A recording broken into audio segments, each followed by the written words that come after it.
الحمد لله رب العالمين والعاقبة للمتقين والصلاة والسلام على رسوله محمد وعلى آله وأصحابه أجمعين وعلى من تبعهم بإحسان إلى يوم الدين. أما بعد، فأعوذ بالله من الشيطان الرجيم. بسم الله الرحمن الرحيم. ألم نشرح لك صدرك ووضعنا عنك وزرك الذي أنقض ظهرك ورفعنا لك ذكرك فإن مع العسر يسرا إن مع العسر يسرا فإذا فرغت فانصب وإلى ربك فارغب. صدق اللہ العظیم. بزرگان محترم اور میرے عزیز دوستوں اور بھائیوں، میں نے آپ کے سامنے سورۃ الانشراح کی تلاوت کی ہے. اس کا ترجمہ ملاحظہ فرما لیجئے. الم نشرح لک صدرک، کیا ہم نے آپ کی خاطر آپ کے سینے کو کشادہ نہیں کیا؟ ووضعنا عنک وزرک، اور ہم نے آپ سے وہ بوجھ نہیں اتارا. الذی انقض ظہرک، جس نے آپ کی پشت کو جھکا رکھا تھا. ورفعنا لک ذکرک، اور آپ کی خاطر آپ کے ذکر کو بلند کر دیا. ان مع العسر یسرا، بے شک ہر مصیبت کے بعد آسانی ہے، ہر مشکل کے بعد آسانی ہے.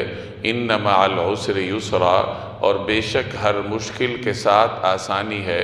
فَإِذَا فَرَغْتَ، پس جب آپ فارغ ہو جائیے. فَانْصَبْ، تو اپنے آپ کو تھکا دیجئے.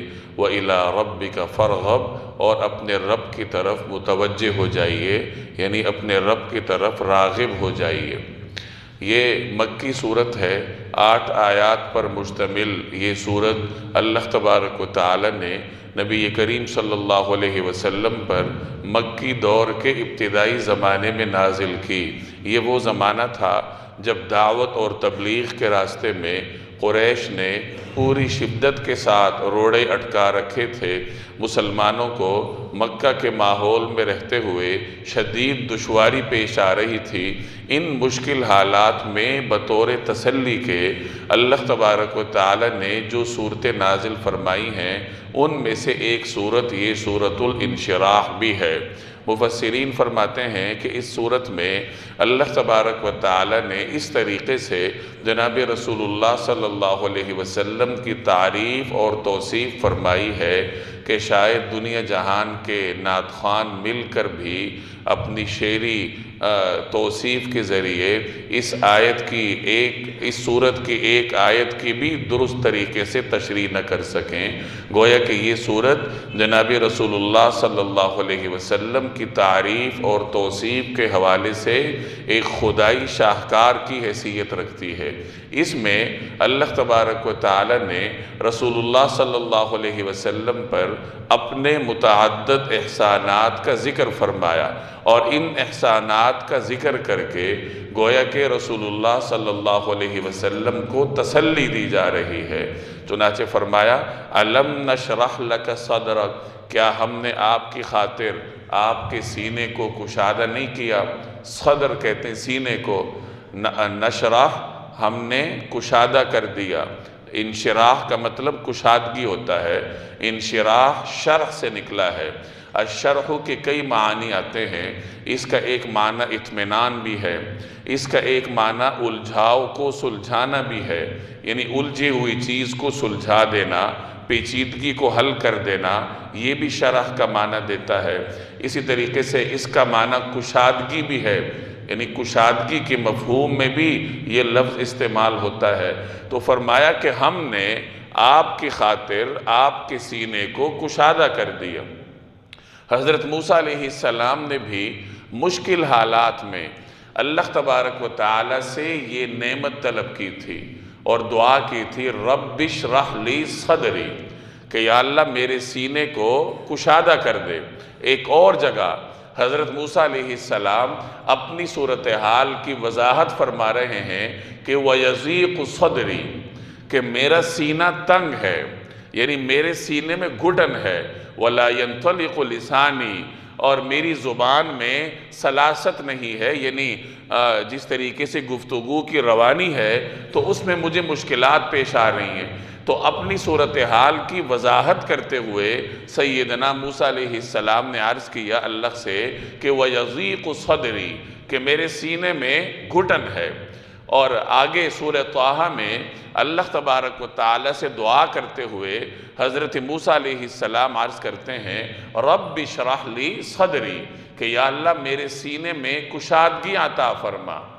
تو گویا سینے میں کشادگی یہ حضرت موسیٰ علیہ السلام اللہ سے طلب فرما رہے ہیں، اور جناب رسول اللہ صلی اللہ علیہ وسلم کو بھی اللہ نے یہ نعمت عطا فرمائی، لیکن بغیر مانگے عطا فرمائی، اور بطور احسان کے اللہ تبارک و تعالی نے ارشاد فرمایا الم نشرح لک صدرک، کیا ہم نے آپ کی خاطر آپ کے سینے کو کشادہ نہیں کیا؟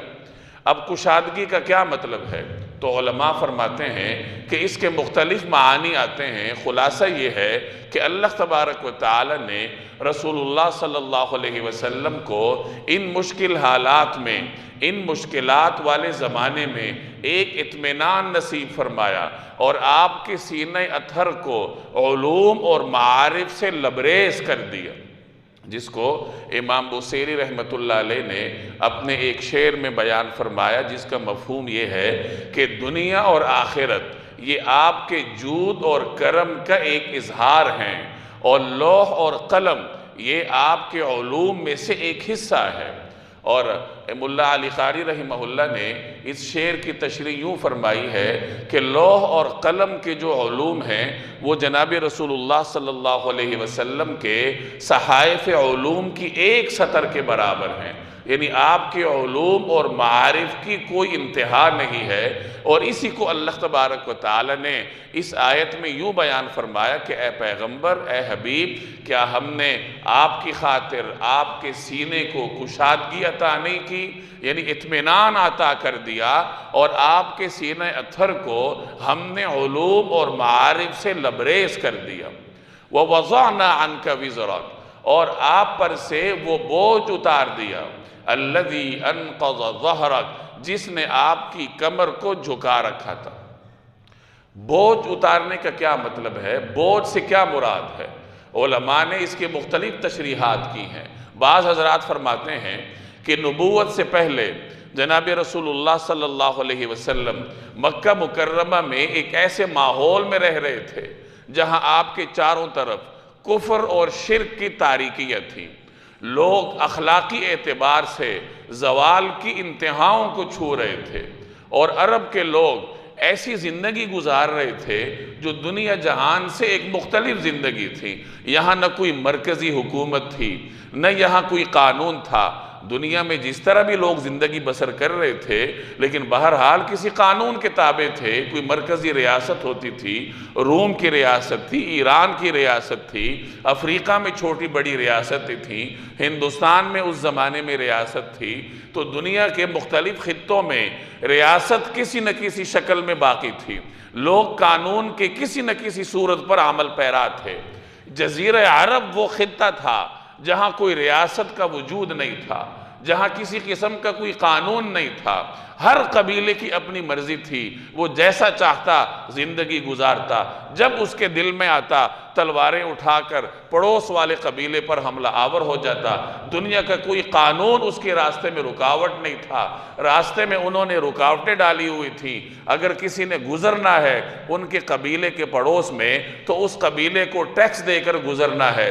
تجارت مشکل تھی، سفر مشکل تھے، گھر سے نکلتے ہوئے کسی کو یہ یقین نہیں ہوتا تھا کہ میں لمبے سفر پر جا تو رہا ہوں، میری واپسی بحفاظت واپسی کی کوئی ضمانت بھی ہے یا نہیں۔ بچیوں کو زندہ درگور کرتے تھے۔ فحاشی اور عریانی میں عربوں کا جو ماحول تھا وہ اپنے عروج پر تھا۔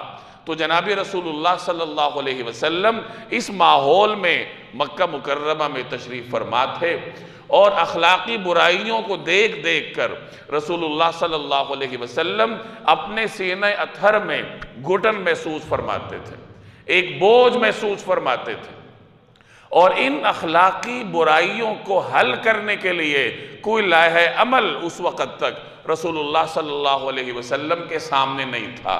کوئی منزل نہیں تھی کہ ان اخلاقی برائیوں کو کس طریقے سے ختم کیا جائے، لوگوں کو اس زوال سے کیسے باہر نکالا جائے۔ اور پھر جب غار حرا میں حضرت جبریل حاضر ہوئے اور نبی کریم صلی اللہ علیہ وسلم پر پہلی وحی اللہ کی جانب سے لا کر رسول اللہ صلی اللہ علیہ وسلم پر نبوت کی ذمہ داری ڈالی گئی، تو نبوت کی وجہ سے رسول اللہ صلی اللہ علیہ وسلم کے سامنے ایک منزل متعین ہو گئی کہ اب اس لائحہ عمل کے تحت چلتے ہوئے اللہ تبارک و تعالیٰ کے اس پیغام کو لے کر اپنی قوم کی اصلاح کرنی ہے۔ تو وہ جو ایک بوجھ تھا نبوت کے بعد وہ ختم ہو گیا کہ اب چونکہ ایک لائحہ عمل ہے، ایک منزل متعین ہے کہ اس مخصوص صورتحال کو لے کر اللہ کے پیغام کو لے کر آگے چلنا ہے اور اپنی قوم کو ان اخلاقی برائیوں سے باہر نکالنا ہے، تو گویا کہ نبوت کے بعد اللہ تبارک و تعالی نے وہ بوجھ آپ پر سے اتار دیا جو اس سے پہلے نبی کریم صلی اللہ علیہ وسلم محسوس فرماتے تھے۔ اور کچھ حضرات فرماتے ہیں کہ جو نبوت کی ذمہ داریاں تھیں وہ بہت بڑی ذمہ داریاں تھیں۔ نبی کریم صلی اللہ علیہ وسلم کو اللہ نے جب نبوت سے سرفراز فرمایا اور آپ کو صورتحال کا ادراک ہوا کہ آگے کس قدر مشکل حالات سے گزرنا ہے، پوری قوم کی مخالفت مول لینی ہے اور شرک کے اس گھٹا ٹوپ اندھیرے میں اللہ کی توحید کا علم بلند کرنا ہے، اب یہ کیسے ہوگا، اس راستے کو کیسے عبور کیا جائے گا، ان اندیشوں کی وجہ سے جناب رسول اللہ صلی اللہ علیہ وسلم طبعی طور پر اضطراب کا شکار تھے۔ اسی حالت میں آپ صلی اللہ علیہ وسلم گھر تشریف لائے مضطرب حالت میں، تو حضرت خدیجہ رضی اللہ تعالی عنہ نے ایک اچھے بیوی ہونے کا ثبوت دیتے ہوئے نبی کریم صلی اللہ علیہ وسلم کو تسلی دی۔ تو یہ ایک اضطراب اور بوجھ نبی کریم صلی اللہ علیہ وسلم محسوس فرما رہے تھے، اللہ تبارک و تعالی نے اس بوجھ کو آسان فرمایا اور رسول اللہ صلی اللہ علیہ وسلم کو یہ توفیق دی کہ آپ نے احسن طریقے سے اپنی نبوت کی ذمہ داریاں سر انجام دی۔ تو گویا کہ نبوت کا جو بوجھ تھا اس کو پورا کرنے کے لیے، نبوت کی ذمہ داریوں کو پورا کرنے کے لیے اللہ کی جانب سے غیبی نصرت نصیب ہوئی، اور گویا وہ ایک بوجھ جو تھا وہ جناب رسول اللہ صلی اللہ علیہ وسلم کے کمر سے اتر گیا۔ اسی کا ذکر اللہ نے اس آیت میں کیا ہے کہ وَوَضَعْنَا عَنْكَ وِزْرَكَ، کہ ہم نے آپ پر سے وہ بوجھ اتار دیا، الَّذِي أَنْقَضَ ظَهْرَكَ، جس کے بوجھ کی وجہ سے آپ کی کمر جھکی جا رہی تھی۔ علماء فرماتے ہیں کہ نبی کریم صلی اللہ علیہ وسلم کو نبوت کی ذمہ داریاں سر انجام دینے میں اللہ کی جانب سے نصرت کے جو طریقے فراہم کیے گئے، جو مختلف ذرائع فراہم کیے گئے، ان میں سے ایک بڑا ذریعہ جماعت تھی۔ آپ کو اللہ نے صحابہ کی جماعت ایسے میسر فرمائی جنہوں نے رسول اللہ صلی اللہ علیہ وسلم کے پیغام کو لے کر دنیا کے ایک ایک خطے تک پہنچا دی۔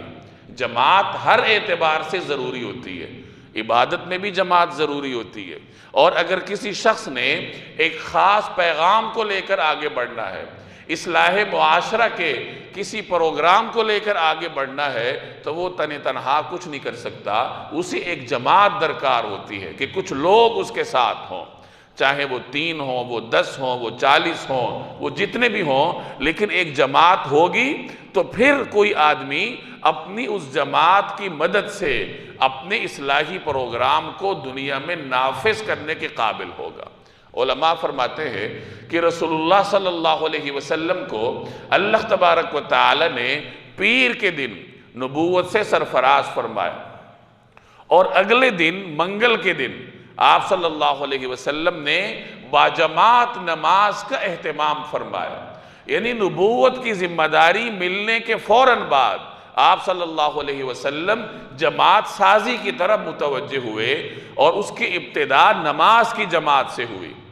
چنانچہ آپ صلی اللہ علیہ وسلم نے حضرت خدیجہ رضی اللہ تعالی عنہ، حضرت ابوبکر صدیق رضی اللہ تعالی عنہ، حضرت علی رضی اللہ تعالی عنہ اور حضرت زید رضی اللہ تعالی عنہ، ان 4 شخصیات کو لے کر نبوت ملنے کے اگلے دن منگل والے دن رسول اللہ صلی اللہ علیہ وسلم نے باجماعت نماز کی ادائیگی کا اہتمام فرمایا۔ اس وقت یہی لوگ میسر تھے جن کو فوری طور پر اسلام کا پیغام ملا، جنہوں نے اسلام کے پیغام پر لبیک کہا، اور انہی کو لے کر آپ صلی اللہ علیہ وسلم نے سب سے پہلے نماز کے لیے جماعت کے نظام کو قائم فرمایا، اور اس کے بعد یہی جماعت آپ صلی اللہ علیہ وسلم کے پیغام کو لے کر آگے بڑھتی رہی۔ حضرت ابوبکر صدیق رضی اللہ تعالی عنہ نے اس میدان میں نمایاں کارنامے سر انجام دیے۔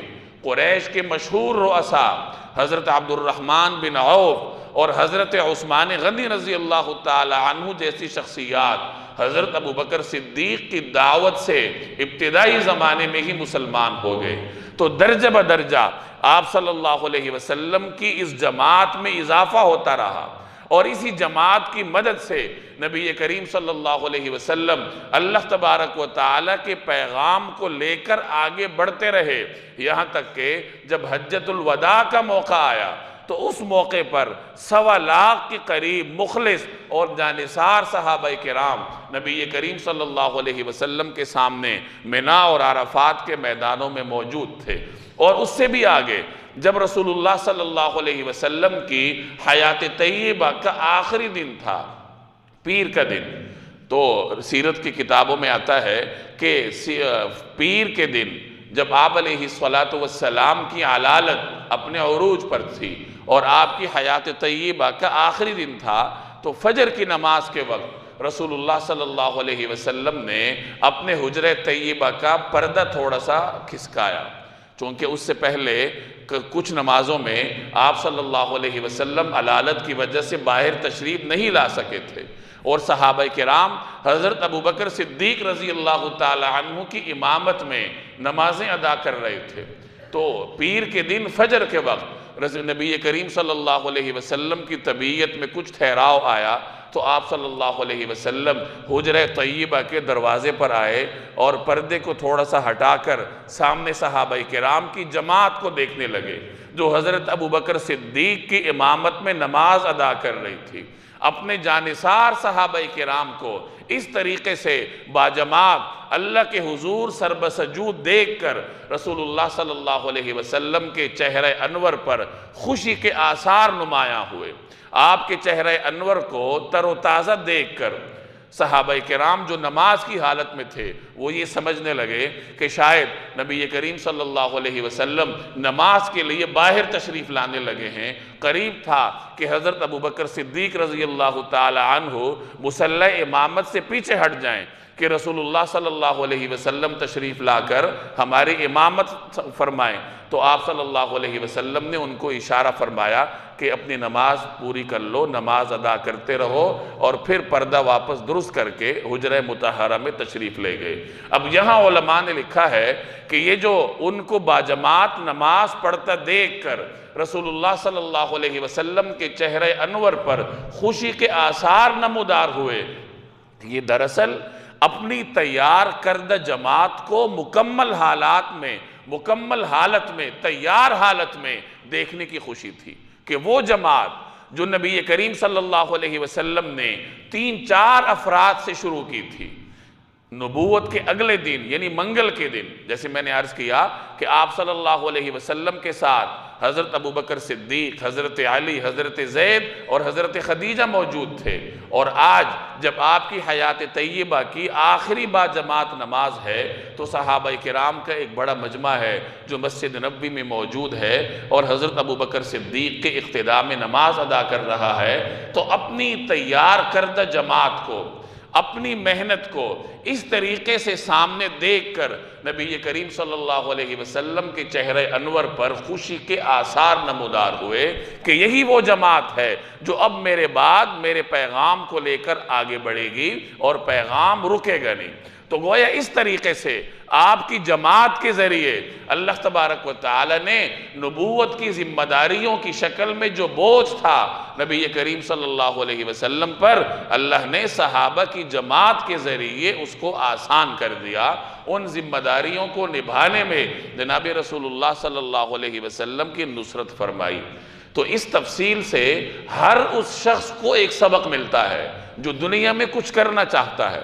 جو کہ اللہ کے دین کے لیے کچھ کرنا چاہتا ہے یا کسی دنیاوی کاز کے لیے کچھ کرنا چاہتا ہے تو اسے کچھ ایسے تربیت یافتہ افراد کی ضرورت ہوتی ہے جو کہ اس کے بعد اس کے پیغام کو لے کر آگے چلے۔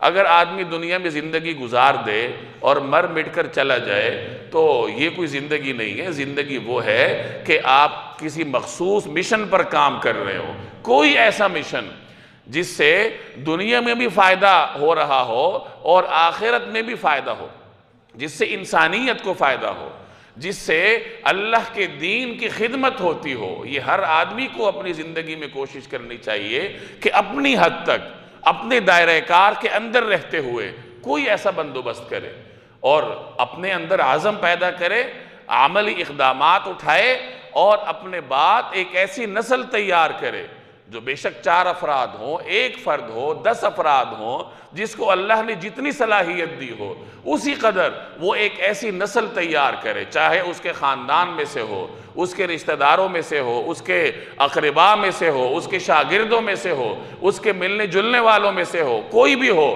کچھ ایسے افراد اپنے بعد تیار کر کے جائے جو اس کے بعد اس کے پیغام کو لے کر آگے بڑھتے رہیں، تاکہ جب کل وہ قبر میں ہو تو اس کا کام زمین پر چل رہا ہو اور قبر میں اللہ تبارک و تعالی زمین پر اس کے چلتے ہوئے کام کی شکل میں اس کی آنکھیں ٹھنڈی کرے۔ تو رسول اللہ صلی اللہ علیہ وسلم کے طرز عمل سے ہمیں یہ سبق ملتا ہے۔ تو اللہ نے فرمایا کہ ہم نے آپ کا وہ بوجھ آپ پر سے ہٹا دیا جس نے آپ کی کمر کو جھکا رکھا تھا، وَرَفَعْنَا لَكَ ذِكْرَكَ، اور ہم نے آپ کی خاطر آپ کے تذکرے کو بلند کر دیا۔ کہاں؟ وہ وقت تھا جب مشرکین یہ سوچتے تھے کہ العیاذ باللہ ان کی تو نرینہ اولاد نہیں ہے۔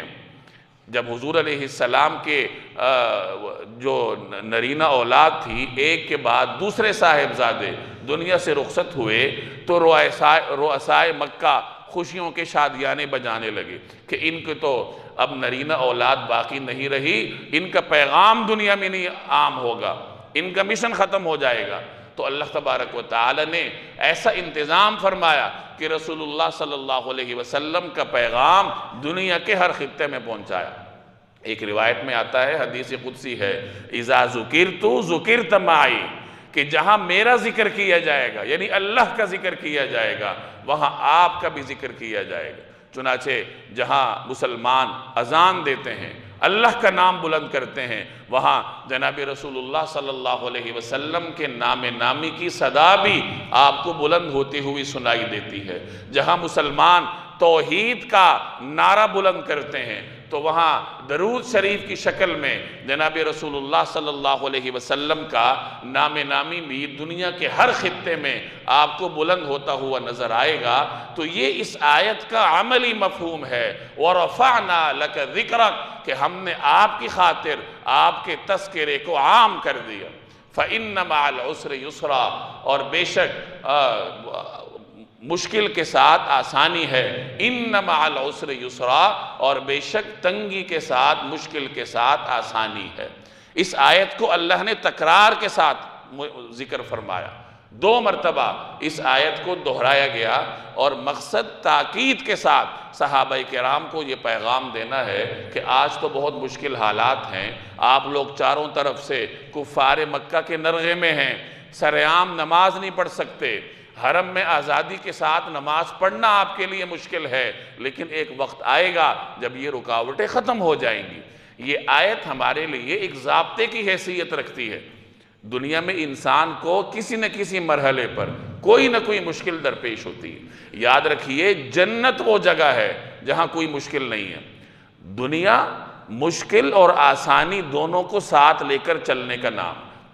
ایک آدمی کو اللہ نے اگر رزق فراوانی کے ساتھ دیا ہو تو خانگی حالات میں مشکلات کا شکار ہوگا، صحت کے حوالے سے مشکل کا شکار ہوگا۔